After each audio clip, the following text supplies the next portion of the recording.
que je cible. Bonjour, bonsoir, ça dépend de l'heure à laquelle tu vas suivre cette vidéo. Pasteur Fabrice revient encore, nous avons une question. Comment manifester son leadership? Ok. Merci Pasteur Toti pour la question. Comment manifester son leadership?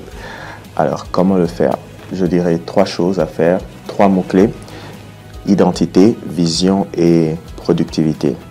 Si vous voulez vous souvenir assez facilement, faites un acronyme VIP. Alors, identité, vision et productivité. En ce qui concerne l'identité, lorsque vous lisez l'évangile de Jean, vous vous rendrez compte qu'à 7 reprises, Jésus se présente en disant « Je suis ».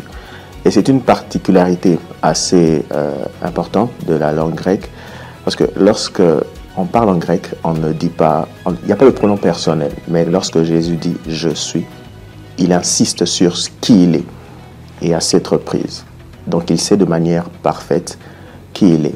Et lorsque vous lisez Matthieu 11, les versets 18 et 19, Jésus parle de Jean, et il parle également de lui. Il dit « Jean est venu, ne mangeons ni ne buvons ». Vous avez dit qu'il est animé de mauvais esprits, je paraphrase. Il dit « Le Fils de l'homme est venu, vous dites ceci ou cela le concernant ».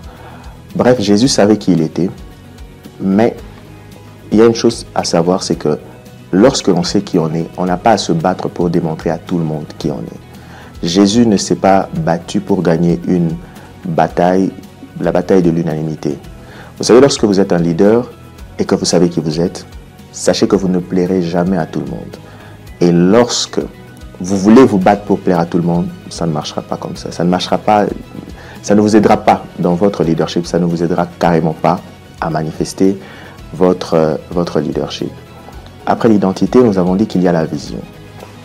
Un leader qui ne sait pas là où il va risque d'aller partout et nulle part. Un leader influence.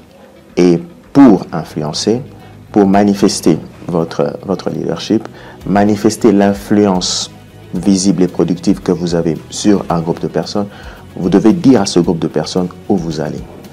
Jésus avait une vision, elle était simple. Il savait qu'il était venu pour réconcilier les hommes et Dieu. Simple. Un conseil, c'est que je pourrais vous demander d'avoir votre vision de la manière la plus simple qui soit. Trouvez une phrase qui résume votre vision, de manière à ce que vous puissiez la partager. Avoir une vision, c'est bien. Savoir la partager, c'est mieux. Et c'est ce qui fait le leadership. Un leader a non seulement une vision, mais il sait également la partager. L'identité, la vision et la productivité. Vous savez, un leader, de par son style de leadership, est appelé à être productif. Jésus, dans l'évangile de Jean, dit qu'il est le cep. Mais il dit également que pour demeurer en lui, on doit porter du fruit. C'est assez, vous direz, c'est assez contraire. La grâce est là, mais comment est-ce qu'il faut être productif? Dieu est un Dieu de productivité. Peu importe votre style de leadership, pour manifester votre leadership, vous devez être productif. On ne vous suivra pas sur base de vos bonnes paroles. Non, on vous suivra si vous êtes productif. Et si le leader influence les personnes qui le suivent, en retour, le leader est non seulement productif, mais il s'attend à ce que les personnes qui le suivent soient à leur tour productives. Pasteur Toti, j'espère avoir répondu à votre question et j'espère que cela pourra venir en aide au peuple de Dieu. Merci, Pasteur Fabrice.